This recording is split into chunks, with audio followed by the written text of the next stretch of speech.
That's right.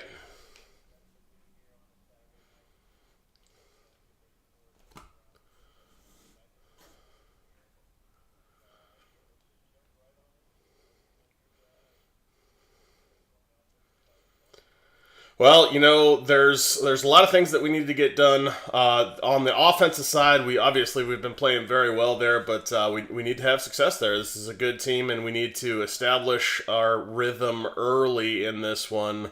Early Chubb runs, high percentage throws to DPJ and Cooper. Get those guys going. Get Brissett comfortable in the pocket. Those kinds of things are going to be really important going early in this game, and if you can do that, that will help us to set up more plays down the road as we go. But if we've started to get that, establishing our rhythm, that will really help us early in the game. Second piece really is to exploit that secondary. They've got some injuries there. They've had some down play this year in their defense, especially Xavier Howard has not been himself this year. He's been giving up some pretty impressive numbers actually for him. So he has struggled. So certainly something that the Browns can take advantage of, and they need to in this one. The linebackers in this one love Baker, but obviously he is not the best in the pass coverage. So advantage of matchups against the linebackers in coverage because they're not the best. So kind of those passes in the middle will help us a lot. And that means maybe we see a little bit of Bryant over the middle in some of those matchup against linebackers action. Could be a way to get some success in this one. Obviously not having Chief hurts, but we do have some other, and Pharaoh Brown as well could be a guy that we could look to a matchup advantage. But then neutralize the pass rush with solid game plan and play calling. This is a plus matchup for us. So this is where the Browns seem to have a definite advantage is Browns offense against the Miami defense. They do have a good pass rush, but if we can neutralize that, especially if we're pounding the rock, making them fear the Nick Chubb run, then opening up the passing lanes and putting the ball down the field, that will really help us.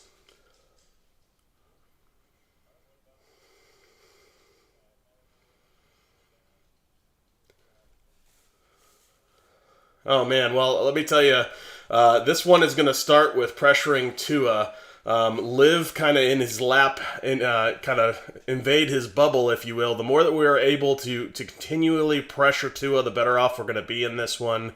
Really want to force him to be uncomfortable in that pocket, get him to. He already gets the ball out of his hands quickly, but we want to force him to even speed up that internal clock even more. So a lot like what we saw against Joe Burrow, that will really be good for us in this one if we can push that advantage, keep him uncomfortable back there, keep that pressure all game long, and then when you're not able to get to him, get those hands up because he does have a low trajectory on his ball, and that tends to be opportunity to knock ones down and potentially either tip to a pick or something beneficial like that for us. So certainly look to do those kinds of things, and if we can make him uncomfortable, that will certainly make it life more difficult for him.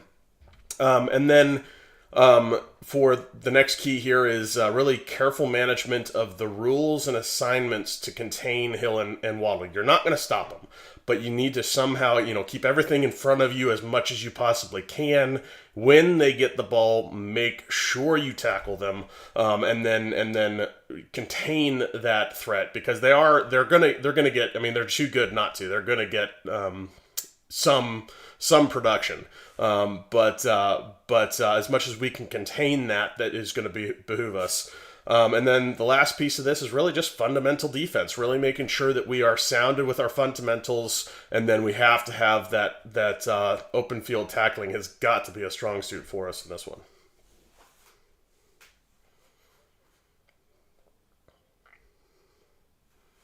Yeah, glad to have you.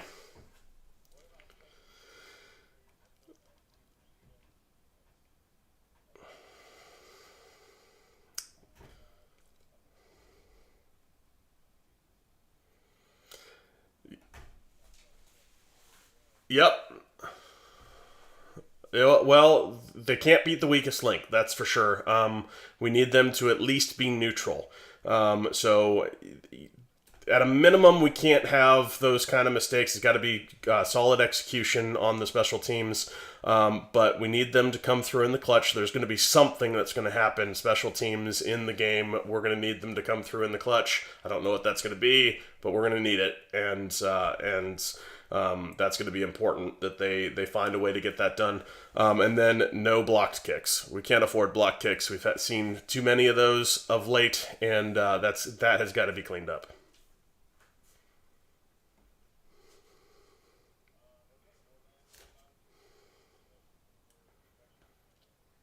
Not hearing Phil at all.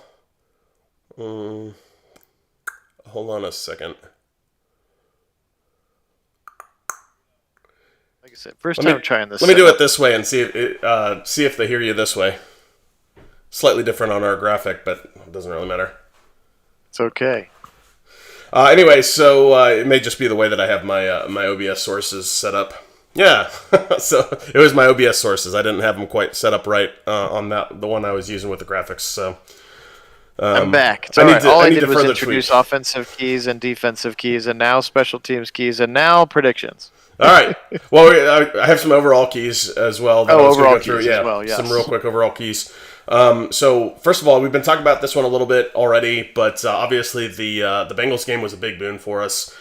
We have the opportunity going in from that one to build some consistency and momentum. We need to do that here in this game. That's going to be very important for us to go find a way to build off of that win, build off of the self-scout. That's my second key here, is to take full advantage of the self-scout and the relative health off the bye, and find a way to really take advantage of what you do well and kind of eliminate the things you don't do as well, and make it the best use of that here in the Miami game.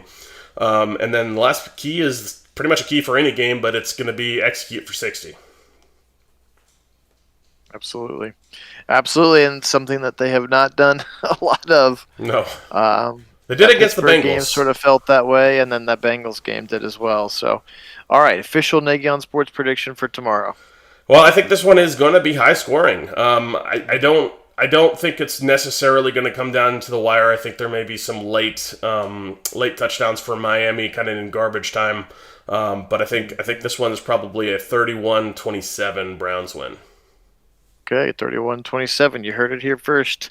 Place your bets if that's something that you're into. So, cool. Well, it looks like we didn't have any questions pop up on the chat per se, but we're excited to share this with you. Appreciate everybody being on. Thank you so much for joining us here, Phil Nagy, Kit Nagy, with special live edition of seeing our faces in person here. But, yeah, remember, if you haven't already, you want to hop on the Discord with us. You can chat with us live during the game tomorrow, and that would be a lot of fun. But otherwise, Kit, should we wrap it up? Yeah, let's do it. It's going to be fun. Looking forward to it. Hope to see you all there on the Discord tomorrow. All right. Thank you guys again so much. Have a great night. Be safe. Take care of yourselves. And as always, go Browns!